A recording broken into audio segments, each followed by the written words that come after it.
சொத்தை வாங்கி எழுதி போகாம வரக்கூடாது. அப்பா எனக்கு என் சொத்தை எழுதிட்டாங்க. உனக்கு முன்னாடி அவன் அண்ணன் உட்காந்துருக்காப்பா. என்னப்பா சொல்ற நீ? நான் என் வாழ்க்கையை பார்த்துக்கிறேன். உங்க தரீங்களா என்ன பண்ணுறது? நான் சரி இல்லப்பா காசு.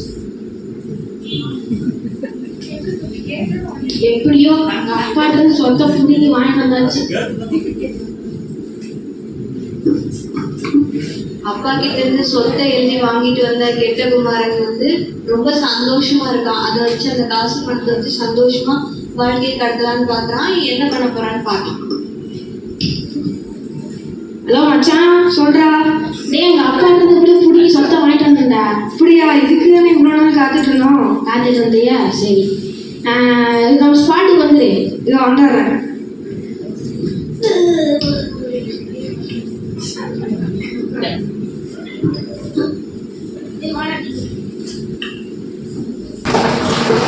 இருக்கிற பணத்தை பூரா அவங்க அப்பாவோட காசு பணத்தை பூரா எப்படி எல்லாம் கெட்ட குமாரன் செலவழிக்கிறான்னு பாருங்க.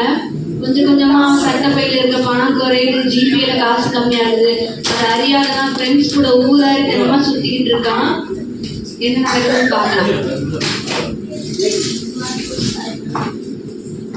ஏன் மச்சான், எனக்கு அந்த பைக் வாங்கிட்டாடா. ஏய் எங்க அப்பா நீ 1 ரூபா கூட இல்லை. காசு கையிலையும் காசு என்ன பண்ணுறது? சரிடா, ஒரே நிமிஷம் நான் வீட்டுக்கு போயிட்டு கூப்பிடுறேன். சரிடா பாடா. சரி, நம்ம கையில் வர காசு இல்லை. நம்ம மச்சவங்க போய் வாங்கணும். டேய் மச்சான், சொல்றா.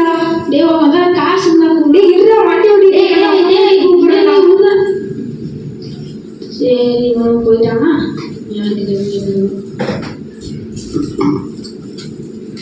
எல்லா காசு பணத்தையும் செலவழிச்ச கெட்ட குமாரன் இப்ப என்ன பண்றான்னு பாத்தீங்கன்னா, வேலை தேடி ஒவ்வொரு பக்கமா போய்கிட்டு இருக்கான். அவனுக்கு எங்கேயுமே வேலை கிடைக்கல.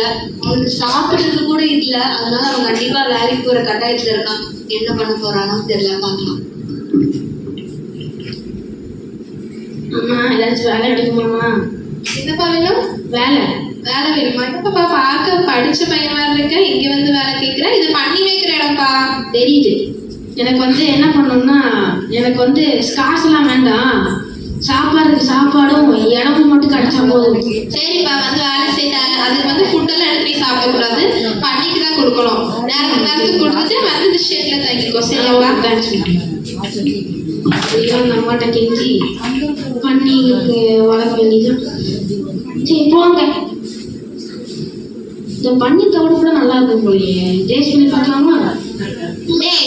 நான் வெளிநாட்டுல இருந்து இம்போர்ட் பண்ணிருக்கேன் பண்ணிக்கு. நீ எதுக்கு நான் இது தின்னுட்டு இருக்க? உனக்கு சோறு தரலடா. போடா, உனக்கு வேலை கொடுத்ததே பெரிய தப்பு. சரி கம்மா.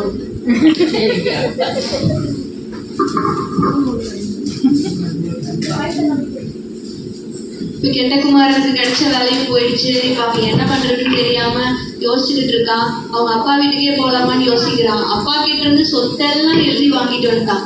இனிமே அவங்க அப்பா அவனை எப்படி ஏத்துக்குவாரு? வெயிட் பண்ணி பார்க்கலாம். நம்ம கிட்ட இப்ப காசும் இல்லை, சாப்பாடும் இல்லை சாப்பிட்றதுக்கு. இப்பதான் நானுங்கிறது எங்க அப்பாவை வீட்டுல வேலை செய்யற கூலிக்காரங்க கூட 3 வேளை சாப்பாடு சாப்பிடுறோம். சரி, நம்ம அப்பா கிட்ட போய் கூலிக்காரனாச்சும் வேலையை தருவோம். இவ்வளவு நாள் எங்கடா போனேன்? உட்காரு. அவன் போய் ஆடு வெட்டிதான் இருக்கு. மாத்தினா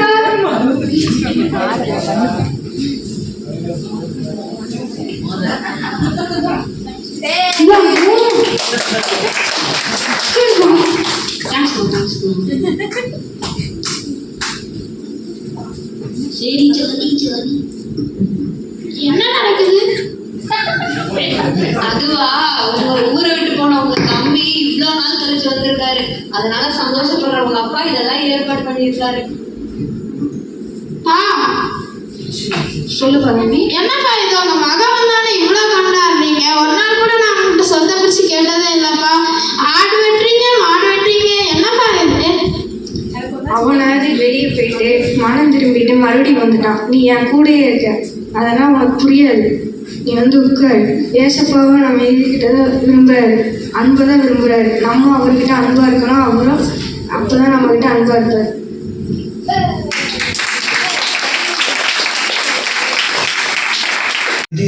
தப்பான வழி போனேனே, எல்லாம் நான் இழந்தேனே. பசி வந்தது நினைவூட்டது, புத்தி வந்து மனம் திரும்புது, அப்பா அன்பு ஞாபகம் வந்தது. அவர் வீடு எனக்காக காத்தது, அப்பா கிட்ட வந்தேனே, அன்போடு அழைத்துக் கொண்டாரே, என் பிள்ளை நீதான் என்றாரே. அதிசய அன்பால் மீட்டாரே.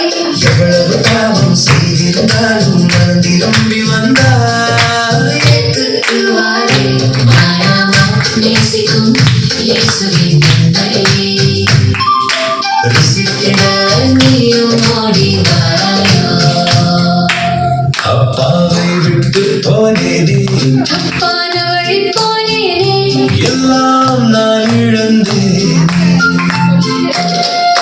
பசி வந்தது நினைவூட்டது, புத்தி வந்து மனம் திருப்புது, அப்பா அன்பு ஞாபகம் வந்தது. அவர் வீடு எனக்காக காத்தது, அப்பா கிட்ட வந்தேனே, அன்போடு அழைத்துக் கொண்டாரே, என் பிள்ளை நீதான் என்றாரே. அதிசய அன்பால் மீட்டாரே. எவ்வளவு பாவம் செய்திருந்தாலும் மனம் திரும்பி வந்தார். ஏற்றுக்குவாரே, மாறாமல் நேசிக்கும் இயேசுவின் அன்பை ருசித்திட நீயும் ஓடி வாராயோ.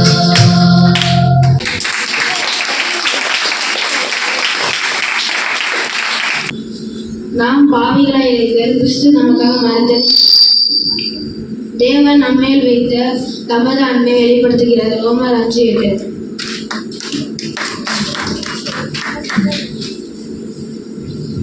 கர்த்தருடைய நாமத்தை தொழுது கொள்கிற எவனும் ரட்சிக்கப்படுவான். ரோமர் 10:13. அவங்களுடைய கண்ணீர்களை எல்லாம் தேவன் துடைப்பார். இனி மரணம்